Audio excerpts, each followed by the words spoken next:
All right, guys, welcome back to day 13. This is your homework help video for the last lesson, 6.7, multiply and divide, rational expressions advanced. I'm just going to go ahead and do question 3 and question 4, which you can kind of see. There we go.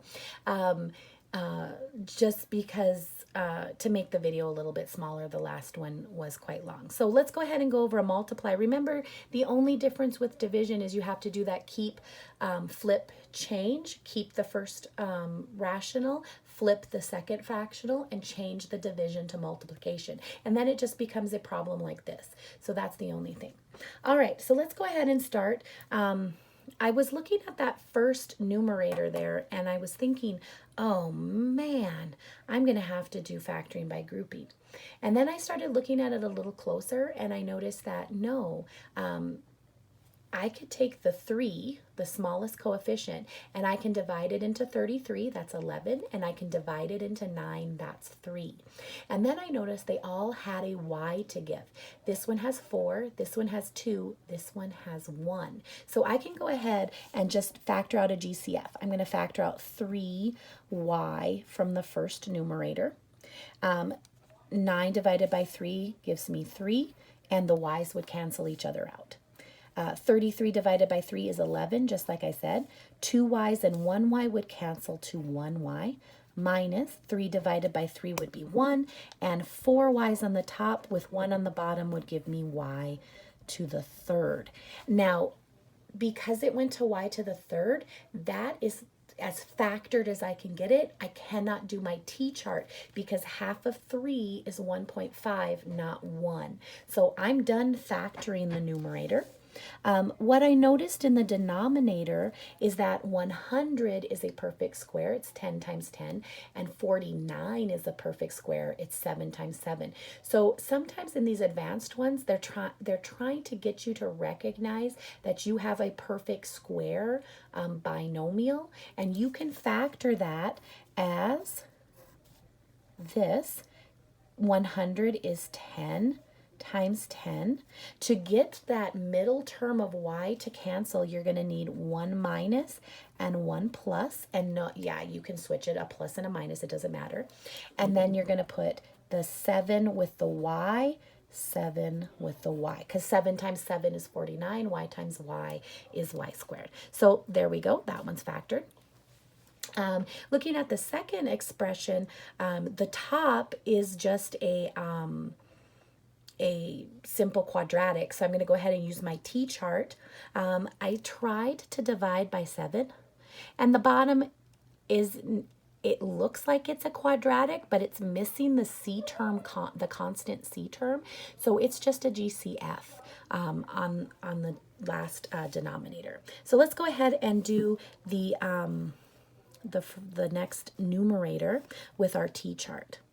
Okay, so it's 7 times 10, 70, 1 and 70, 2 and 35, 5 and 14, and 7 and 10. So 2 times 35, 3 times 15, 7 times 10, all of those multiply to 70. I want the one that adds to 17. Well, it's not going to be 1 plus 70 because that's 71.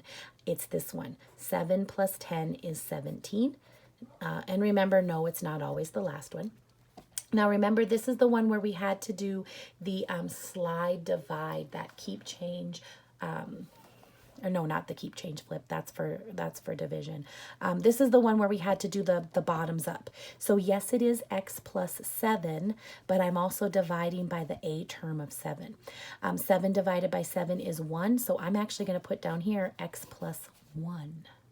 My next term, yes, it looks like x plus 10, but I have to divide by 7. 10 divided by 7 is 10 over 7. I was lucky enough to grab a calculator from our buckets before we left. So the 7's going to slide up in front of the x, giving me 7x plus 10. That's how I get this, or sorry, it should be y. I'm sorry. I'm using x and it should be y. This is why we use pencil. Otherwise, this would be a disaster. There we go. y times 7y is what's giving me that 7y squared in the front. Okay, and then like I said in the denominator, this is just simply a GCF. And the first one that I thought of was 7, because I knew that 7 times 2 was 14, and I knew 7 times 4 was 28. But then I just checked really quick, because you always want to check, does 14 divide into 28? And yes, it does. So I can go ahead and take out a 14, and I have y squared and y, so I can take a y out. I can always take the smaller of the two. 14 divided by 14 is 1. Y squared divided by y is y plus, because that's what I see. 28 divided by 14 is 2, and the y's would cancel. There we go. I've done my factoring.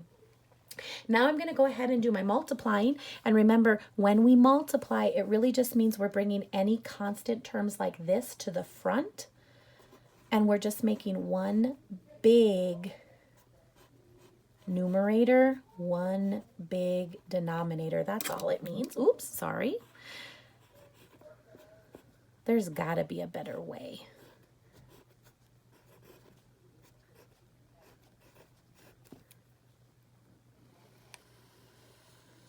There we go.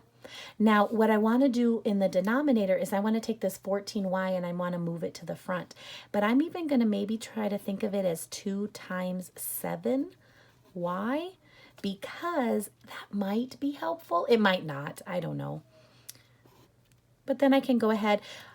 Remember, in one of the pasts, this one, if I just change it to negative, I can make it 7y minus 10. That might come in handy. I don't know. 10 plus 7y is the same as 7y plus 10. So there we go. And then I have y plus 2. Okay, so now I've done all my multiplying. I don't know if you can see I've done my multiplying. But that just basically means I'm putting all the factors across the numerator in one big gigantic numerator, all the factors across the denominator in one big gigantic denominator. I'm moving anything that would be considered a coefficient not in a parentheses to the front, because that's where it properly needs to be, with all the parenthesed ones after.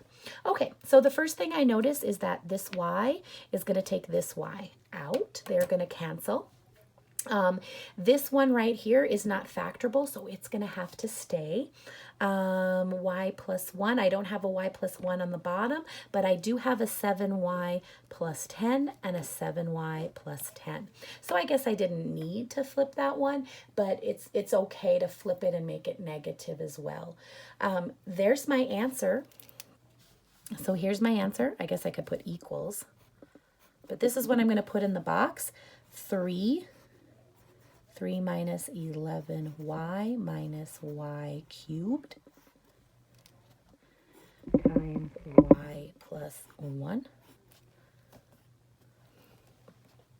This is harder than it looks, guys. All over. Now I can go ahead and multiply this. Negative 14, 7y minus 10, and y plus 2. Now, really, that negative should be probably taken out front and be put first, and then have your rational fraction set up. But that's it. That's the answer. I actually inputted this into your Khan Academy view, and they counted this completely correct. Okay. All right, I have one more that I wanted to do for you, and it's another one of those examples involving that missing numerator or denominator, like on the last video, it was A. So here they want me to, the following equation is true for all real values of y for which the expression on the left is defined and C is a polynomial expression. So basically, I'm going to factor, and whatever is left from the canceling out is my value of C, because for it to be 1, everything has to cancel. Everything has to cancel. Okay, so my first one is just a simple chi chart on the top. Okay, so simple T chart factor on the top. I want to know 1 times negative 18 that add to positive 7. So 1 and 18, 2 and 9, 3 and 6, right? I need it to be positive, so negative and positive is going to give me a positive 17 when I add. Negative, positive, negative, positive. It's going to continue down the line.